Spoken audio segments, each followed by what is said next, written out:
Dis-nous Adri, finalement, ton fils Mathieu, il aime bien rouler sous la chaleur? Aujourd'hui, oui. Non, mais j'ai juste dit à votre collègue, c'est le 8e, 9e jour qu'il fait chaud. Peut-être il s'adapte mieux maintenant, après une semaine de chaleur. Moi, je pense que le cœur, ça adapte. C'était le plan de ce matin, au départ? Le plan, c'était d'être dans l'échappée. Donc, ça, c'est la première chose. Bon, mais c'est pas facile, hein. Comme ça roule, comme ça a roulé le premier 8 jours.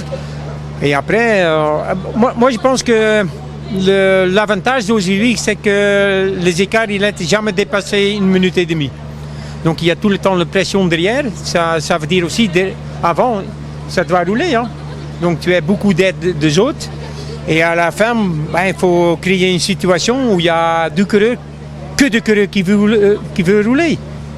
Moi, je pense qu'il a fait ça parfait. Est-ce que tu as été surpris pendant une bonne partie de l'étape de voir UAE rouler derrière cette échappée où il n'y avait pas grand monde de dangereux au général pour Pogacar? Oui, peut-être eux, ils sont marqués qu'il y a des attaques partout. Et bon, ils ont de très bons coureurs. Ils mettent 2 coureurs en tête et le reste, il est tranquille aussi. Hein, et ça invite d'attaquer. À l'autre côté, par exemple, j'étais beaucoup surpris que les dernières 2 étapes, au sprint, il n'y a personne qui bouge. Voilà, ça me surprend beaucoup plus. Tu pensais que ça devait repartir du peloton, c'est ça, d'attaquer derrière le peloton? Oui, il y a deux coureurs et il y a une qui sort tout seul. Mais il laisse faire. Ben, c'est pas à nous d'aller dans l'échappée, mais il y a 22 équipes, 24 équipes, il y a 18 équipes qui n'ont rien gagné encore. Voilà, il faut... Mais tu sais, je sais, c'est difficile parce qu'il y a derrière tout de suite 2 équipes qui roulent et voilà. Mathieu a eu parfois une histoire un peu, on va dire, perturbée avec le Tour. Il a eu des abandons, il y a des moments où il n'avait pas forcément envie d'y aller. Ça reste quand même, je crois que c'est sa 3e victoire hein, sur le Tour. Oui. Il aime ça quand même, le Tour de France. Aussi, il gagne, oui. Hein. Moi, par exemple, il y a eu un Tour, il n'y a aucune étape qui lui convient. Et là, je comprends, il se pose des questions. Qu'est-ce que je fais ici? C'est bien de travailler pour Jasper, mais pour le reste, quand il travaille pour Jasper maintenant, et aujourd'hui, il fait son truc. Tout le monde disait que peut-être que Mathieu Van Der Poel n'est pas dans une grande forme sur ce tour. En fait, faut jamais enterrer ton fiston. Moi, j'étais sûr et certain qu'il était très bien.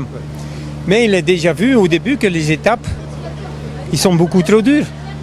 Quand il y a des montées de 7 km, s'il est vraiment top, et il fait moins chaud, il peut. Mais lui, il ne roule pas pour une 15e place. Il est comme ça, depuis qu'il était comme ça. Voilà, s'il a une chance de gagner, il fait les courses à bloc. Mais s'il ne peut pas, il reste tranquille. Cette victoire, quand même, ça sauve un peu ce début de tour de l'équipe Alpecin parce que c'était compliqué quand même. Hein.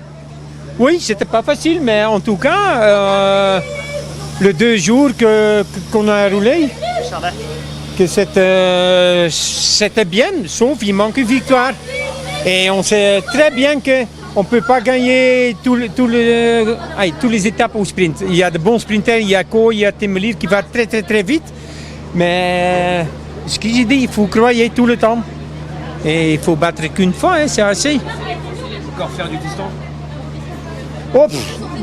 Il est plus ou moins tranquille maintenant. Oui, il y a peut-être 1 ou 2 étapes pour Jasper.